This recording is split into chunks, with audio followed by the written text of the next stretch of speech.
Hello दोस्तों, कैसे हो आप सब। आज की जो मैं वीडियो बना रहा हूँ टेम्पोरल अनरीजनेबल कॉन्सेप्ट उसको डिफाइन करने के लिए। तो टेम्पोरल अनरीजनेबलनेस क्या होता है, उससे पहले हम देखेंगे रीजनेबलनेस क्या होता है। रीजनेबलनेस ये होता है कि जब भी पार्लियामेंट कोई भी एक्ट बनाएगा उसका कोई ना कोई रीज़न होता है। और पार्लियामेंट जब भी कोई एक्ट बना रहा है तो वो आर्बिटरी नहीं होनी चाहिए, इक्वालिटी के अगेंस्ट में नहीं होनी चाहिए। जैसे पार्लियामेंट अगर लॉ बना रहा है, जिसे बोलते हैं protection of women from domestic violence act, तो क्यों बना रहा है कि उसका रीज़न है कि वो प्रोटेक्शन दे रहा है वुमेन्स को अगेंस्ट डोमेस्टिक वायलेंस।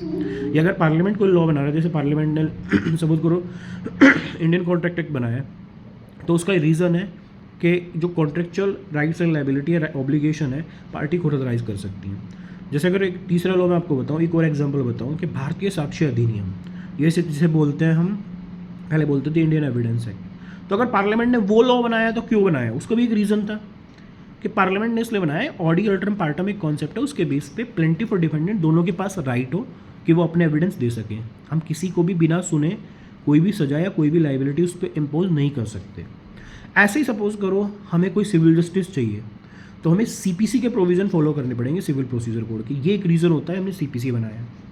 और आर्टिकल 21 जब आप पढ़ोगे तो उसमें लिखा हुआ है, no person shall be deprive from the right to life and liberty except according due procedure establish by law. ऐसे अगर सपोज करो किसी को हम पनिश कर रहे हैं, किसी को कन्विक्ट कर रहे हैं या कोई एक्विटल हो रहा है, तो उसके लिए भी एक प्रोसीजर फॉलो करना होता है। वो प्रोसीजर पहले सीआरपीसी में होता था, अभी वो भारतीय नागरिक शिक्षा संहिता में। तो कोई भी लॉ जब भी बनेगा तो उसके पीछे एक रीज़न होता है।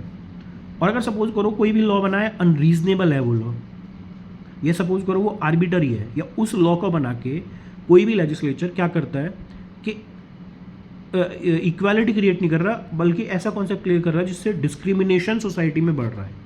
अब क्योंकि वो लॉ अनरीजनेबल है, क्योंकि वो law against the concept of fundamental rights है, क्योंकि वो लॉ इक्वालिटी के अगेंस्ट में जा रहा है, तो उस कंडीशन में क्या होगा, ऐसे लॉ को honourable supreme court by way of judicial review null and void declare कर देता है, स्ट्रक डाउन कर देता है। ठीक है, तो कोई भी लॉ जब भी बनेगा तो उसे एक टेस्ट पास करना होता है, इसे बोलते हैं रीजनेबलनेस।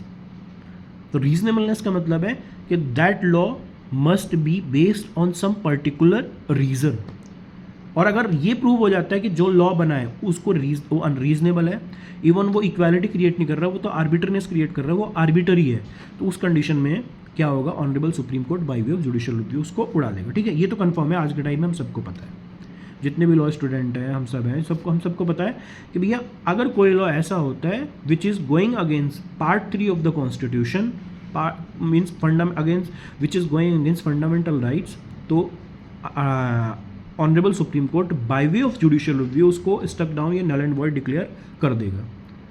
और उसका एक बहुत सिंपल सा रीज़न है, रीजनेबलनेस और अनरीजनेबलनेस। कोई लॉ अगर रीजनेबल है तो टेस्ट पास कर रहा है, कोई लॉ अनरीजनेबल है, ऑनरेबल सुप्रीम कोर्ट उसको bye way of judicial review उड़ा देगा।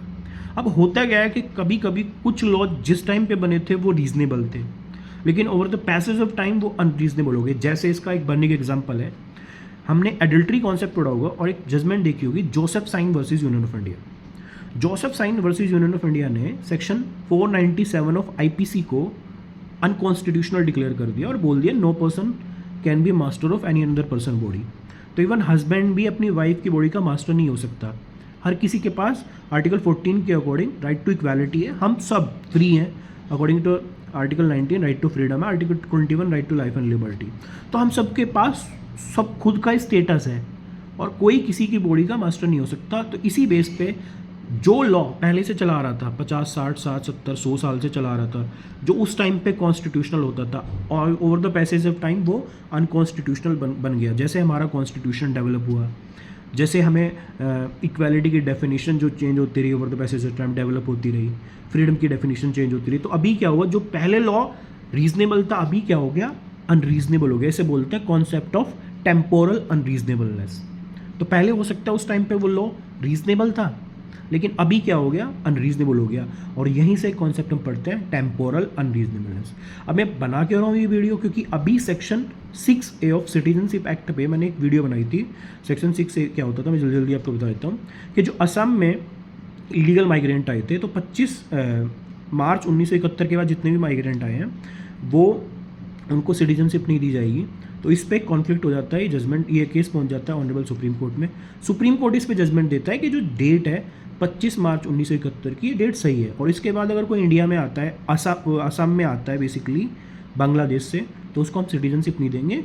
लेकिन ये जब आप जजमेंट पढ़ोगे तो जजमेंट 4-1 के रेशियो से आई थी। एक जज साहब के जो ओपिनियन था वो डिसेंटिंग जजमेंट उन्होंने दी और उन्होंने ये कॉन्सेप्ट बताया। उन्होंने बताया कि 1985 में जब सेक्शन 6A बना था सिटीजनशिप एक्ट का, या जब असम कोड हुई थी, तो उस टाइम पे वो रीजनेबल था क्योंकि हमें इलीगल माइग्रेंट्स को रोकना था। लेकिन अगर अभी की हम टाइम की बात करें, जो उन जैसे हमने डिस्कस किया है कि अगर अभी के टाइम की हम बात करें तो ये जो उस टाइम पे 1985 में कॉन्सेप्ट रीजनेबल था, अभी के टाइम पे ये अनरीजनेबल डिक्लेयर हो चुका है, अनरीजनेबल बन चुका है। क्यों बन चुका है? क्योंकि उस टाइम पे हम इलीगल माइग्रेंट को रोकना चाहते थे और अभी के टाइम पे ऐसी कोई सिचुएशन नहीं है। अगर हम चाहें तो उनको सिटीजनशिप दे सकते हैं। और अगर हम सपोज करो ये डिसाइड ना कर पाए कि इलीगल माइग्रेंट है कौन, कौन पहले आया था, कौन बाद में आया, तो एक यूएन क्राई क्रिएट हो जाएगा। तो उस कंडीशन में जो पहले कॉन्सेप्ट रीजनेबल था, अभी कॉन्सेप्ट वो अनरीजनेबल बन सकता है। इसे बोलते हैं कॉन्सेप्ट ऑफ टेम्पोरल अनरीजनेबलनेस। तो ठीक है दोस्तों, मिलते हैं नेक्स्ट वीडियो में। बनाता हूँ फिर मैं कोई अच्छी सी वीडियो, मिलते हैं।